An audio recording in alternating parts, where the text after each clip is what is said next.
If you haven't already figured it out, today we're going to be talking about one of my favorite vocalists, King Diamond.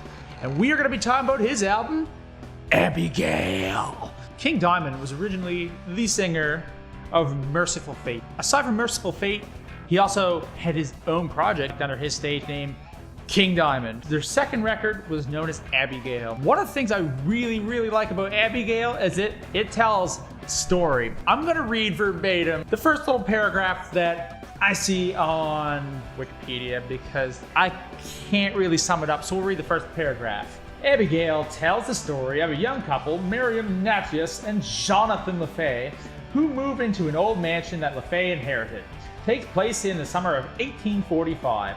At their arrival, they are warned by several horsemen not to move into the house, because if they do, 18 will become 9. They do not heed the warning and proceed to move into the mansion. During the first night, Jonathan meets with Count de LaFay, the family ghost, which is an awesome song on the record. The family ghost is a deceased relative, and the ghost shows him a casket in which a corpse of a stillborn child, Abigail, rests. And the whole story goes from there. I didn't even read the whole paragraph, whatever. But that's one really cool thing about this album is that every song tells a little bit more of the story. But aside from this story, I will tell you one of the reasons I really like King Diamond, and that's the guitar playing. One of my favorite guitar players ever is Andy LaRock, or I don't know how you say it. I'm sorry, Andy, if I'm pronouncing your name incorrectly. But between him and Michael Denner, man, the guitar work is awesome. I know a lot of people don't really like the shrilly vocals, but man, if you want to listen to a kick-ass 80s old school metal record, I highly recommend listening to King Diamond. The artwork in this album is actually really cool too. There's actually, this I believe is the deluxe edition, so it actually shows some stuff that how it was in the Billboard, the top pop albums and whatnot. There was an interesting thing in here I actually wanted to find. Let's see. Haha, here we go. This is one of the neat things in this version of the record. King Diamond forced to alter makeup design by, you guessed it, Gene Simmons.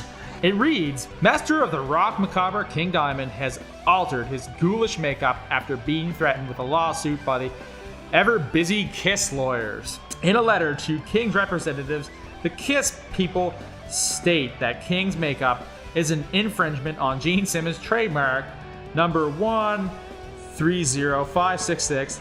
There's a trivia question for you. The letter goes on to say that King has also adopted several mannerisms associated with Gene Simmons' stage performance, thus furthering the likelihood that King will confuse the public. We believe King Diamond fans will be able to tell the difference between Crazy Nights and King's upcoming video, Sleepless Nights. My God, I love doing that. It's just so fun to sing like King Diamond. It's great. Every track on this record is absolutely phenomenal. I have to say some of my favorite tracks would be A Mansion in Darkness, 7th Day of July, 1777, Omens. The solos in Omens are old.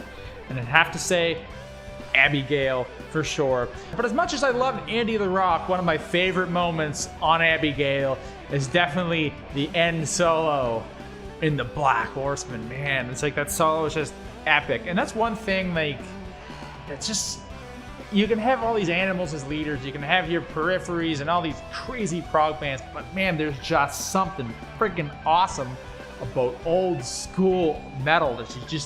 There's a level of awesome there. It's just, I don't hear it in a lot of these bands, and that's not to talk crap about the other ones, but man, like, you want to listen to an awesome record, I definitely recommend listening to this. Anyway, guys, oh no, what's happening with my voice? What's happening? Anyway, guys, if you really like this content, leave a comment down below and like this video.